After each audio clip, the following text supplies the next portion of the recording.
There have been many speculations as to where Dune Part 1 ends. Does it end just after the fall of House Atreides? Does it end just after Paul and Jessica meet the Fremen? Or does it end just after Jessica takes the Water of Life? Does it end exactly in the middle of the book? Or does it just cover Dune Book 1? Now you have to understand that Dune itself has no chapters, and that Dune is broken up into 3 books within the one book, the first Dune book. So we can just see those as chapters. There's book 1, book 2, and book 3. All of those are in Dune. So in Dune we have book 1, Dune, book 2, Muad'Dib, book 3, The Prophet. Now all of these books are within Dune. See them as chapters rather than books.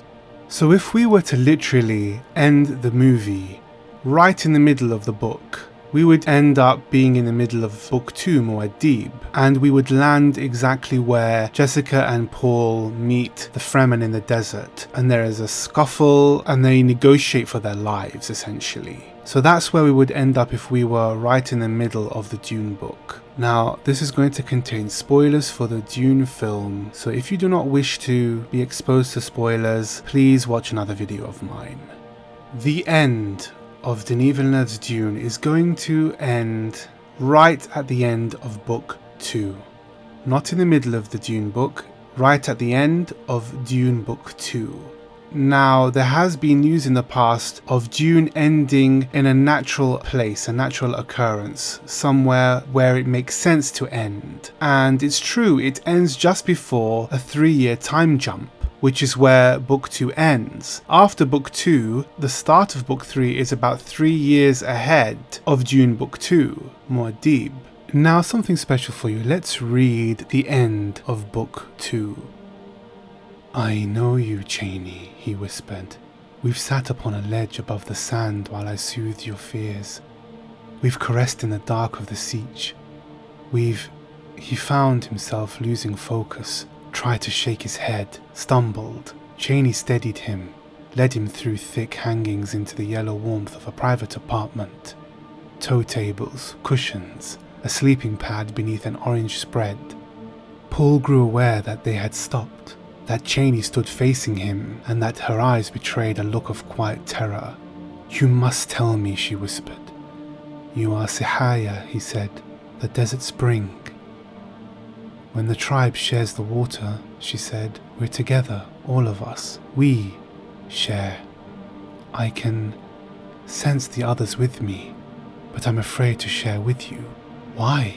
He tried to focus on her, but past and future were merging into present, blurring her image. He saw her in countless ways and positions and settings.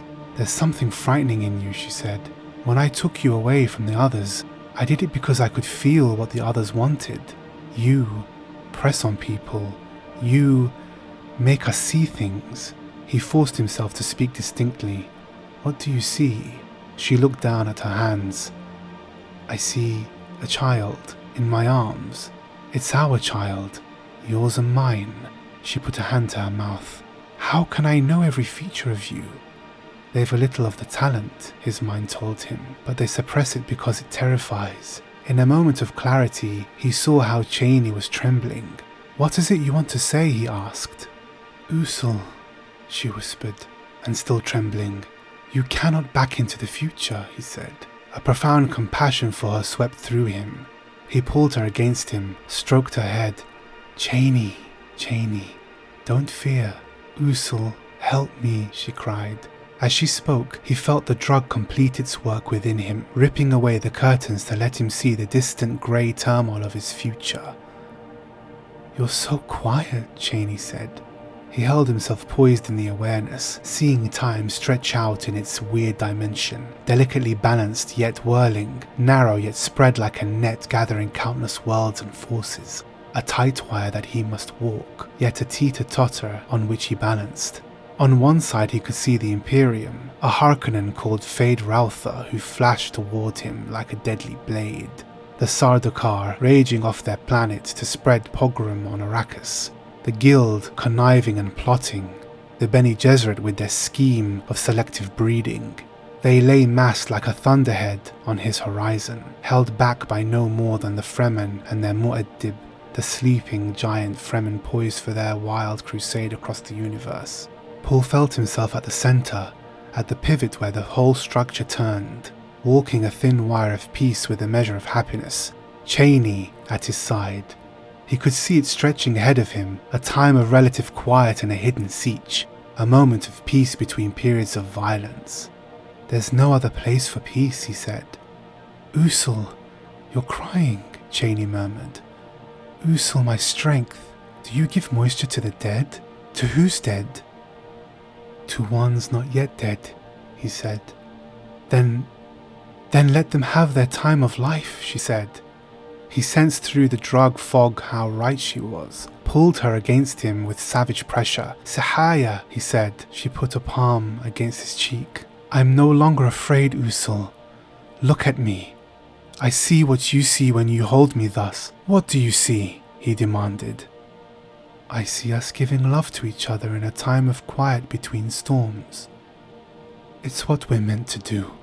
The drug had him again, and he thought, "So many times you've given me comfort and forgetfulness." He felt anew the hyper-illumination with its high-relief imagery of time, sensed his future becoming memories, the tender indignities of physical love, the sharing and communion of selves, the softness and the violence.